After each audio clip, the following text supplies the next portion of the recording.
Welcome to Nuanced Beauty. This podcast is intended to be a spot where my husband Bill and I will capture some complex thoughts and challenge us to hold to our opinions loosely so that we can see the beauty in others and the beauty in ourselves. I want to challenge us to dive deeper into those everyday topics and those sticky topics that we might shy away from, or we might bulldoze over others with our opinions. Because I think there's wisdom in this idea that if we all thought exactly the same, there would be no need for anyone else. So let's have a conversation and let's get nuanced.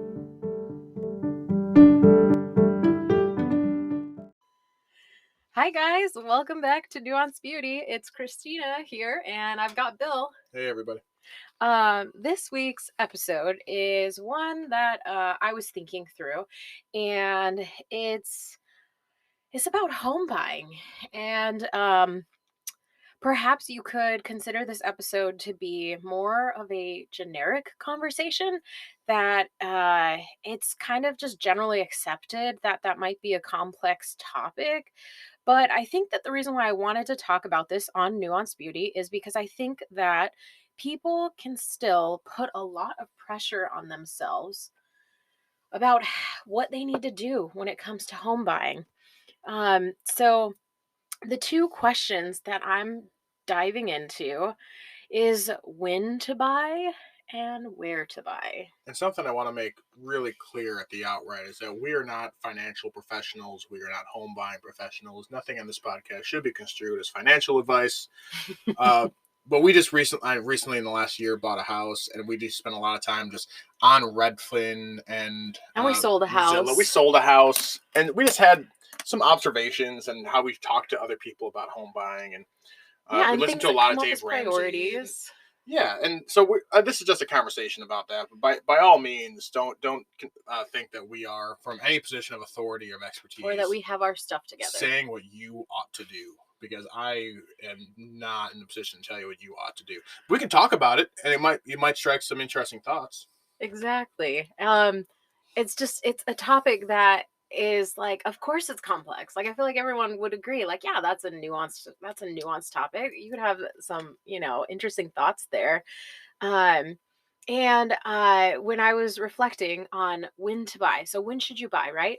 I was going all the way back memory lane and thinking about when we moved from the Midwest to Seattle. This would have been back in 2013. And it's a lot cheaper in the Midwest. A lot cheaper. And we weren't ready to buy at that point because we had a couple college loans that we were paying for, and it just wasn't in our budget. But we were definitely going to open houses, and at that time, the houses were in the 300K range. And I remember every time we'd go check out a house on the weekends, just like, oh, like this is cool. I would kind of freak out about the price tag and be like, oh my gosh, we cannot buy. Like, this is way too expensive. But I'm also hung up on, like, we're still renting, and renting feels like it's not valuable. Well, because it's not. I mean, it's necessary for a certain phase of life, but it's there's definitely a value in people buying a home eventually. Mm-hmm. Yeah. But we had a good 5-year stretch of every time we felt like we had enough money to buy a house, the housing market just outpaced us just a little bit. Yeah. Yeah, it felt like we just never could jump in.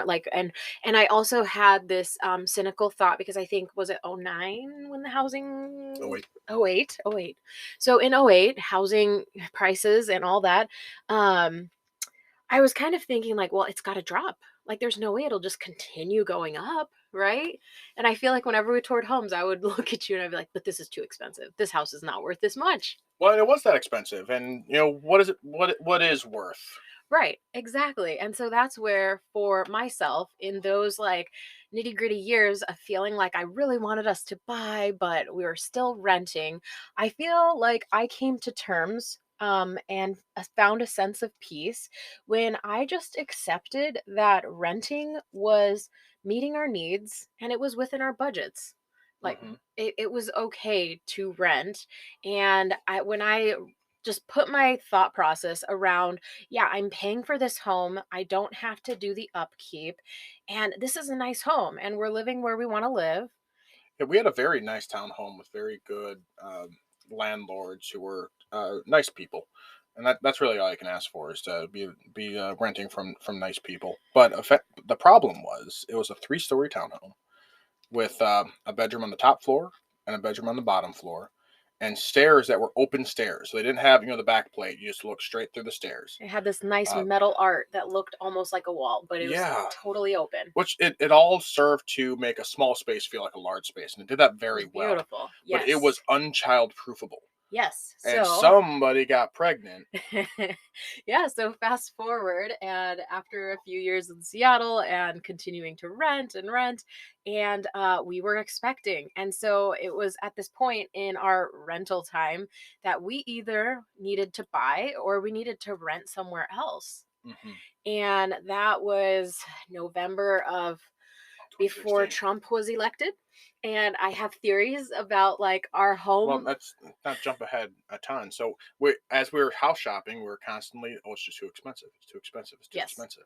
It stopped really being a choice. Yeah. And so we had to jump on the merry-go-round, despite all of the financial advice Yeah. that floats around about there about Like a 15-year, if you follow Dave Ramsey and his financial guidance, he would recommend you did a 15-year loan. hmm and even before that, 'cause we hadn't even taken that class yet. Oh yeah. uh, Having 10, 15, 20% down payment, which if you're Right. talking about a 400, 500, $600,000 home, you just aren't going to have unless you're rolling it out from another mortgage, which we didn't have. Right. And uh, even then we chose to pull from our Roths, it right? was a Roth IRA. Yeah. Yeah, because we needed a down payment. And as first time home buyers, you can do that. And again, this is where we're not financial advisors. I'm No. not going to tell you what to do. But that's what we chose to do. And Somewhere in a recording studio far away, you just hear Dave Ramsey staring off in the distance, like, I just heard the sound. of a pin drop. No. You just hear bad financial advice from that far away. But Yeah. because of the position we were in, we jumped on the merry-go-round, and prices didn't go down, They and they went didn't. up, They went kept up. going up. That house made more money than I did in the 4-year period we And were in. that's yeah, and that's valid. So going back to November 2016, we're looking for a house. Baby is due in January. And I saw this home and I'm like, how about we buy this home? And we went and we toured it because Bill was like, oh, sure. And like, I've been sending him homes for 4 years now. Okay. I have sent him many a home listing. And I was kind of like, oh, really? So through USAA, who we bank with, they had a home buying like listing stuff. We found a realtor through them. Didn't have a relationship with her, but it was a preferred. So we like got some cash back for that purchase, and she took us to tour the home. And quite frankly, I mean, I thought it would serve our purpose, and you actually kind of reacted with like, Well, I said exactly those words. It serves our but purpose. you didn't love it. I didn't love it. It Yeah. was kind of a square, blocky house. It didn't Built in 59. 1959. Um, Some It two prong it didn't have outlets. bells and whistles. It had some electrical issues, Hmm. but it had the correct number of bedrooms in the yard. So Yeah. yeah, and And an that was the thing. updated kitchen. It wasn't an emotional decision because I didn't love that house, but Yeah. it suited our needs, and we were technically allowed to buy it. Yeah. So we did. Yeah, and I feel like for me, I definitely grew to love it. I love the Yeah. home. Like we added our own touches. It really like we had such a nice large living space and we had a finished basement that walked out. The ceiling was low. So for a tall person like my husband, that was not the best, but it also felt cozy and it served as our TV room lounge and Hmm. it was a We nice put a setting. lot of work into the house and really made it ours. Personable. Yeah. But the thing that I think we really grew in that time was understanding that what does it mean for the house to have value to you? Right. uh, because listening to my dad, it was all about having the crappiest house on the nice street, which wasn't a thing in Seattle. Like that doesn't exist That's a shack that is being next to a mansion that's yeah. next to a vacant lot. So the idea of like a neighborhood that has similar quality homes that you want the least quality because it's going to be buoyed, but that just doesn't exist in Seattle. Yeah, But it's not developed and sectioned the yeah, way other cities and areas are.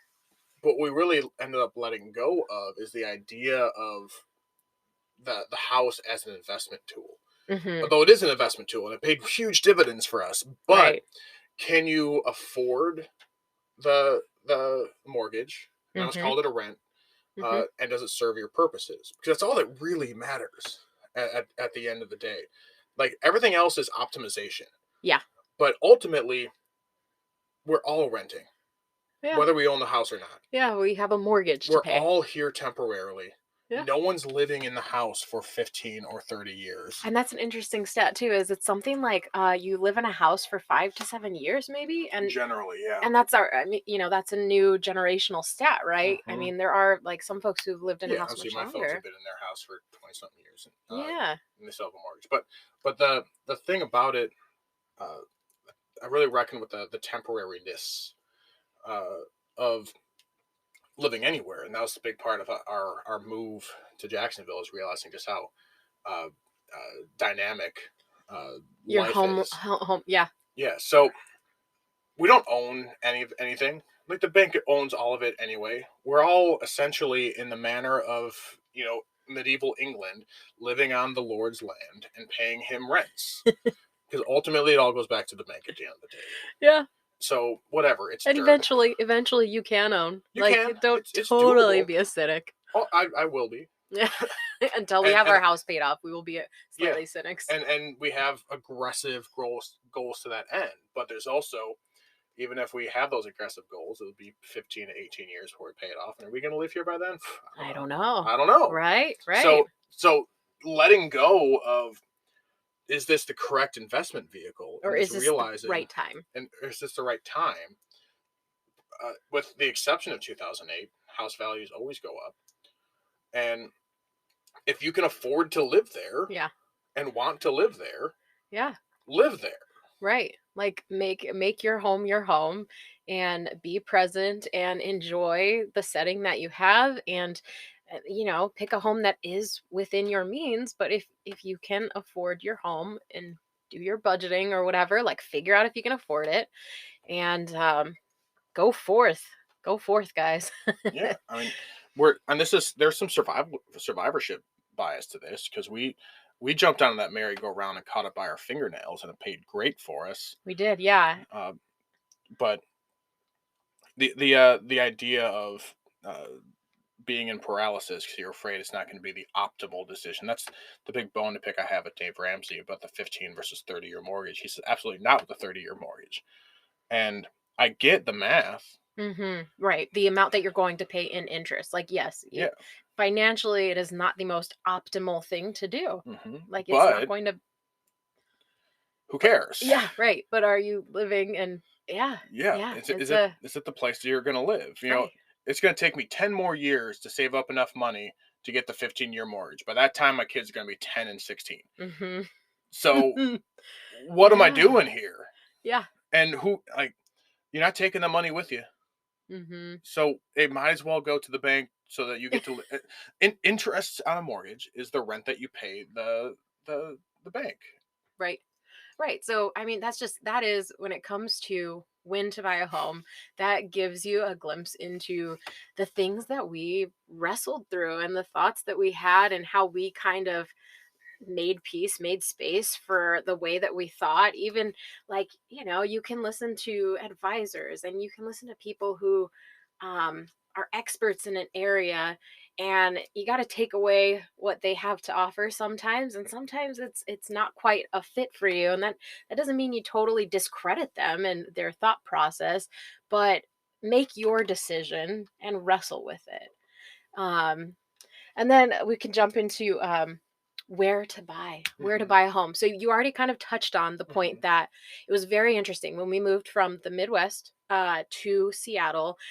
We at first, like, I didn't know it was a good neighborhood or a bad neighborhood, because there's apartments next to a property that looks like it's abandoned, next to a brand new home, and it's just not sectioned, and so it's very like having that Midwest upbringing, it was very clear what was the nice Mhm. neighborhood. It was very clear. Yeah. And as we lived in Seattle, you could see that if we were in West Seattle, you could see if you went further north and if you got closer to the water, that was the quote unquote nicer neighborhood. And the home costs reflected that. But honestly, if you looked at some of the homes up there, they weren't nice. Like You're paying for the dirt. our perception of like what is nice was definitely yeah, challenged. uh but where to buy? So schools, right? Schools are a huge topic, and something that was interesting, chatting with our the realtor who helped us sell our Seattle home. um she said that elementary schools are super desirable, Mhm. and to be near a high school is not so desirable. And I had never thought of that. Had you? No, not at all. I mean, obviously, good schools are the reason why you buy a house is because you have kids in it. I mean, most of the time. So having schools nearby makes a lot of sense. Now, being elementary versus high school, when she said that, We both were like, light oh, bulb. oh, I guess it makes sense because high schoolers like egg houses and things. I mean, not in this No, economy, but no, those uh, eggs are valuable. no eggs and toilet paper. Are you kidding me? Yeah, you're not keeping a home. Not in uh, 2020. but it might have to do with that, like high schoolers can drive or Yeah, whatever, like or that just sense in of that riffraff. stage of life, you kind of know what your kids are. Uh-huh. Whereas, like when you have elementary school kids, like I don't know who these kids are yet, so Uh-huh. I want to put them in a good school. By the Uh-huh. time he's 16, I already know he's a trash, so he can go to the trash school. Like I uh, don't know. but it's like it's interesting to consider that schools are a high priority in, like, is it near a good school? And that kind of ties into a thought about folks who are for school choice, right? They would actually argue because, right, so you're supposed to go to a public school that you're zoned for, and an argument that's like, okay, this is why we should have school choice is because we've had 50 or 60 years for this to play out, where you go to the school that's nearest to you, and it's ended up creating neighborhoods that are poor, quote Hmm. unquote, poor neighborhoods, and good neighborhoods that are wealthy neighborhoods. And so the schools have actually become what the It's neighborhood a self is. fulfilling prophecy to it, and Yeah. it's largely. Uh, I'm trying to avoid the explicit tag. It's largely crap because the outcomes based on schools are skewed because that's Hmm. way more to do with parental involvement than Yeah. the actual location of the school. But then the rich kids go to the rich schools, they pay more taxes but get paid to the area, so it becomes self-fulfilling. We'll talk about this a little bit more when we do our book recommendation today, because there's a good book on that touches heavily on this topic, so I'll save most of my comments for then. But Sounds good. uh, But it's just interesting about where to buy. There was also another thing that I recalled from somewhere reading. There was like a study about home values near recently built Starbucks. Like, if you want to know, like, say you're in a new area that you're not familiar with the market, find a recently built Starbucks because they've done market research for you and they have planted that Starbucks in a neighborhood that is supposed to be quote unquote valuable. it's the new Starbucks is the herald of gentrification. Yeah. And speaking of gentrification, that since we've moved here, I have heard no one use that word. Like, I am on a couple Facebook pages, like a Jacksonville mom or St. John's moms, and there is a lot of chatter about like, oh, St. John's market, like it's so expensive to get a home here because the schools and a lot of people are moving into Florida from other states, selling homes at major profits, like ourselves, Hmm. and we are buying homes here and we're driving up the costs.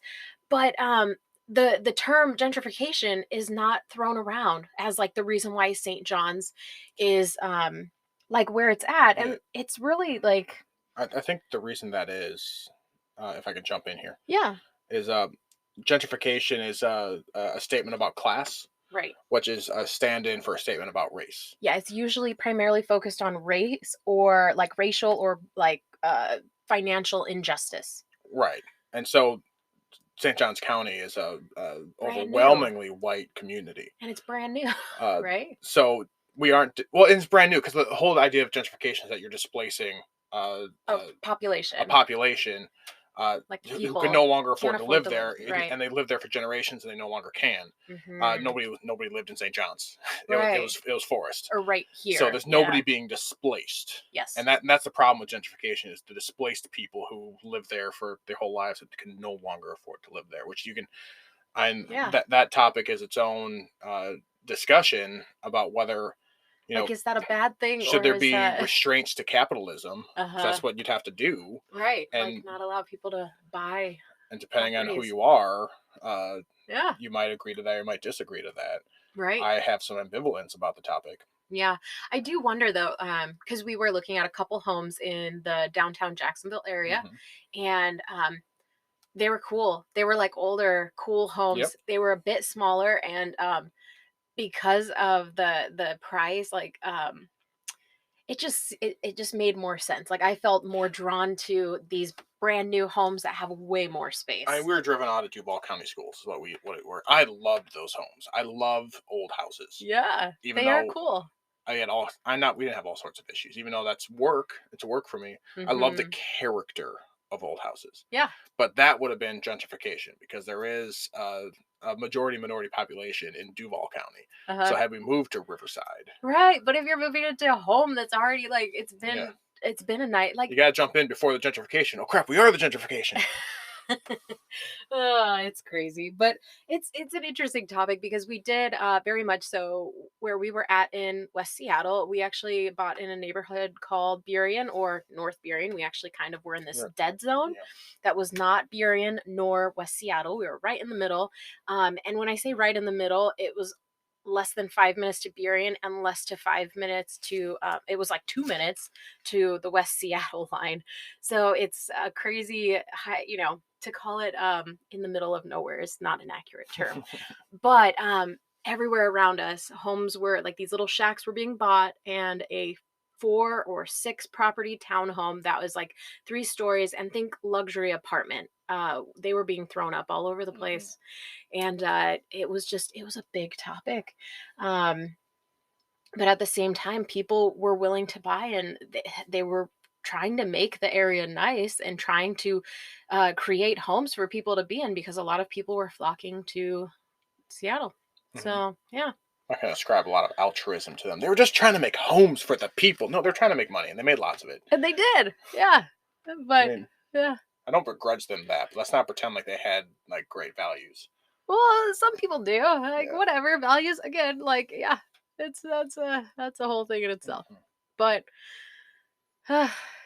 Okay. That's my thoughts on home buying. What do you got? Well, just to sum up, there's optimal and suboptimal ways of choosing where you're going to live. But let's not any of us pretend like there is a capital R right way of doing any of this. Yeah. And lay off the pressure on yourself. Yes. Or like when you're having heated conversations, if you're married and you have something that you think is a higher priority than your spouse, here's a great example in our convo. Like there's plenty of room to have slight differences and not allow that to be a deal breaker or to totally prevent you from having a conversation and making choices. Right.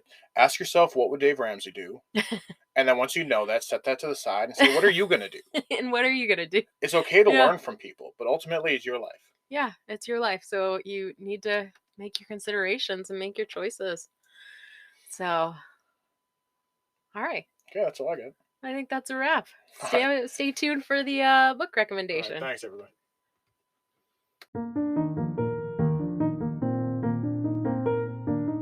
All right, this is the part of the podcast where we recommend a book for this week. Yes, and as a reminder, the intent is not necessarily to make this a book club or that you read every single book we suggest every week. No, that'd be entirely too many books. All this is just coming from the fact that a lot of the conversations we've had and the conversations that we've wanted to share have come from books that we've read and topics that we enjoy. So with all the books out there, sometimes it's hard to choose what you like. So this is our contribution. Yeah, and we generally hope that it ties in a little bit with the episode.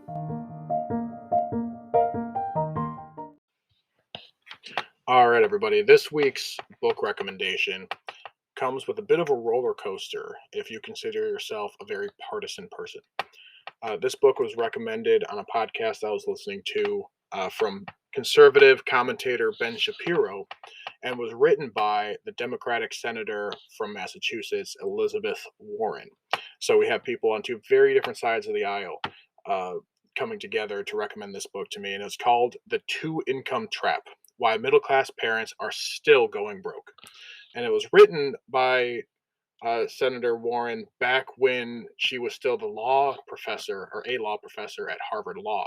So this was way early in her career. And in it, she makes uh, the observation that part of how middle class people struggle is because we make financial decisions based on the concept of having two incomes, which is great as long as you have two incomes. But what happens when someone gets hurt or a kid gets sick or what have you? She uses a few examples in there, and you've built your whole life around having two incomes, and now you suddenly have one. Well, you get caught in this trap.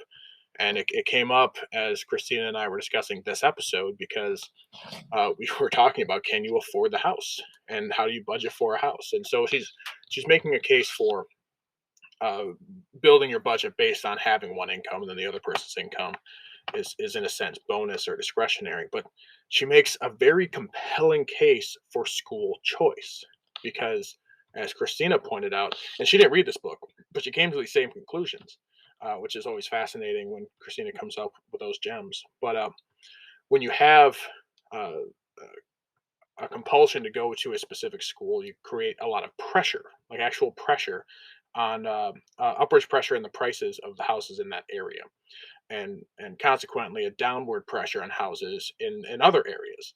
And so if folks could live, say, further away from the good schools and still go to the good schools because they had that school choice, uh, it would in a way even out the prices of houses. Less people would be forced out of their homes. Uh, for not being able to afford them in the case of gentrification. And she makes some other policy proposals. Again, this was before she was senator, so she made some other policy proposals for how this would work financially that I don't remember anymore. But it was good. It was interesting. It was good stuff. It's also an interesting. She really danced in a very nuanced way around the topic of single income households. Now, as a law professor and a future Democratic senator, she toyed with the idea of women's places being in the home without saying that. And I'm not a proponent of that either. But she a little bit makes that case without making that case, which is and even to touch close to that would be so foreboding in 2023. That was very interesting to hear this Democratic senator even insinuate that might be the right financial decision for middle class families. So it's a quick read. I did it in audiobook, and it just, if nothing else, it's interesting to see how someone can grow and change in a position over time.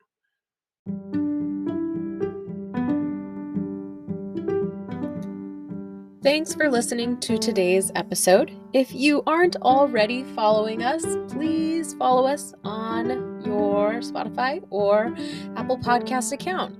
And look us up on Instagram at nuance_beauty. Until next week.